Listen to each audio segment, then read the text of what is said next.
Hi friends, అందరికీ నమస్కారం. Friends, ఇప్పుడు వచ్చిన న్యూస్: తెలంగాణకు రెండవ రాజధాని రేవంత్ రెడ్డి ప్రకటన. ఫ్రెండ్స్, వీడియో నచ్చితే వీడియోకి లైక్ ఇచ్చి నన్ను సపోర్ట్ చేయండి. అలాగే నా ఛానల్ సబ్స్క్రైబ్ చేసి ఫాలో అవ్వండి. ఫ్రెండ్స్, చాలామంది ఛానల్ సబ్స్క్రైబ్ చేసుకోకుండా వీడియో చూస్తున్నారు. దయచేసి సబ్స్క్రైబ్ చేసుకోండి. మీరు సబ్స్క్రైబ్ చేసుకున్నప్పుడే నేను చేసే ప్రతి వీడియో లేటెస్ట్ ఇన్ఫర్మేషన్ మీకు ముందుగానే నోటిఫికేషన్లో వస్తుంది. ఫ్రెండ్స్, అదేవిధంగా వీడియోని లైక్ చేయడం మర్చిపోతున్నారు. దయచేసి వీడియోని లైక్ చేయండి. మీరు లైక్ చేయడం వల్ల ఈ వీడియో మరికొంతమందికి రీచ్ అయ్యే అవకాశం ఉంటుంది.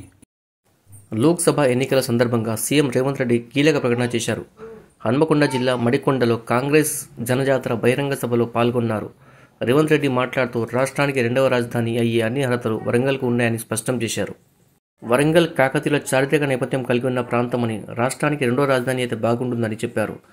రాష్ట్రంలో కేసీఆర్, కేంద్రంలో నరేంద్ర మోదీ ఇద్దరే అని, వీరి వల్ల తెలంగాణకు చాలా అన్యాయం జరిగిందని తెలిపారు.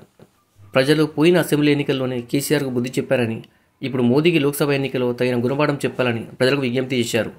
నల్ల చట్టాలతో అన్నదాతల ప్రాణాలు తీసిన పాపం మోదీకి చుట్టుకుంటుందని అన్నారు.